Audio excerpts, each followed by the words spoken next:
আসসালামু আলাইকুম। আমি আজকে আপনার ওই যে নেপিয়ার ঘাসের ভিডিও দেখাবো। যেহেতু আমি কিছুদিন আগে আপডেট দিয়েছিলাম। বলেছিলাম যে কয়দিন পর, পর কাটতে হয় বা কয়দিনের মধ্যে বড় হয় সেটা আমি আপনাদেরকে আজকে আপডেট দেখাচ্ছি।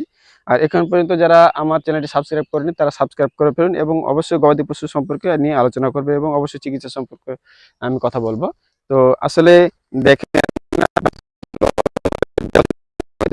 আর আমি যদি পূর্বের ঘাসগুলো দেখাই তাহলে আপনারা বুঝতে পারবেন যে কত বড় হয়েছে। আমি কাছে নিয়ে আমি আপনাদেরকে দেখাচ্ছি।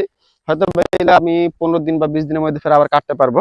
আমি বলেছিলাম যে 8-10 কাঠা যদি জমি হয় সেক্ষেত্রে আপনারা প্রায় 3 থেকে 4টি গরু গবাদি পশু ইজি ভাবে পালন করতে পারবেন। অবশ্যই আপনার যেমন আয়রন এগুলো খাওয়াতে কম হবে, কারণ এই নেপের ঘাসে প্রচুর পরিমাণে আপনার ভিটামিন থাকার কারণে এগুলো কম খাওয়াতে হয়। আসলে দেখেন, আপনারা আমি ঘাসের যে একটা ভিডিও দিয়েছিলাম, আপনারা চাইলে আমার পূর্বের ভিডিও দেখতে পারেন। তাহলে বুঝতে পারবেন যে ঘাস কত দ্রুত বৃদ্ধি হয়। কিন্তু আসলে এগুলো ঘাস শুধু লাগালে হবে না, এগুলোকে পরিচর্যা করতে হবে। যেমন ঘাসের মধ্যে যেগুলো আগাছা ঘাস আছে সেগুলোকে পরিষ্কার করতে হবে, তাহলে দ্রুত বৃদ্ধি হবে।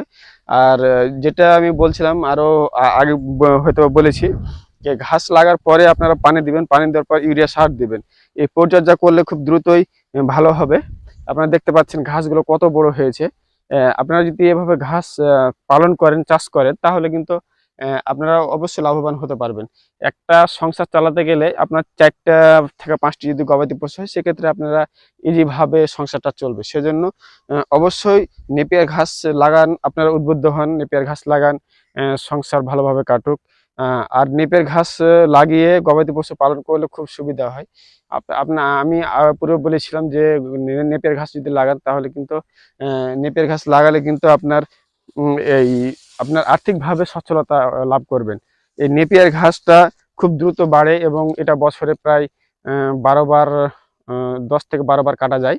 এই সেক্ষেত্রে এটা যদি ভালোভাবে আপনারা সার বীজ দিতে পারেন সেক্ষেত্রে 10-12 বার কাটা যাবে, না হলে আপনার 8 থেকে 9 বার কাটা যাবে। কিন্তু এটা হচ্ছে আপনার একটা ছোট ঘাস থেকে বড় ঘাস হতে আপনার প্রায় 3 থেকে 4 বার পানি লাগে।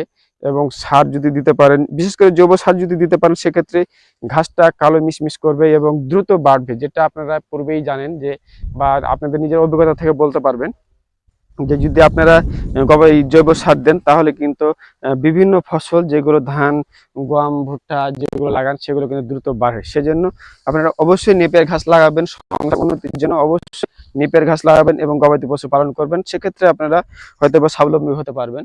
আমি যেহেতু পূর্বে ভিডিও দিয়েছিলাম, আপনারা দেখবেন তাহলে বুঝতে পারবেন কত বড় হয়েছে। এখন প্রায় 5 কাঠা কাটার মতো হয়ে গেছে, উপযুক্ত হয়ে গেছে। হয়তো বা 2-1 দিনের মধ্যে আমরা কাটা শুরু করব। কিন্তু আমাদের গবাদি পশু বেশি থাকার কারণে হয়তো বেশি দিন আমরা নিয়ে যেতে পারি না। সেজন্য যদি আপনারা 3-4টা গরু থাকে তাহলে আপনারা ভালোভাবে পালন করতে পারবেন বা নেপিয়ার ঘাস চাষ করে আপনারা স্বাবলম্বী হতে পারবেন।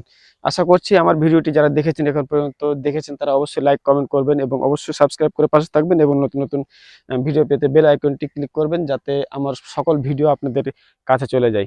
তো অবশ্যই আজকের মতো এখানে শেষ করতেছি। আপনারা অবশ্যই আমার ভিডিওটি দেখবেন এবং অবশ্যই লাইক কমেন্ট করে সাপোর্ট দিয়ে থাকবেন। তো খোদা হাফেজ, আজকের মতো এখানে শেষ করছি।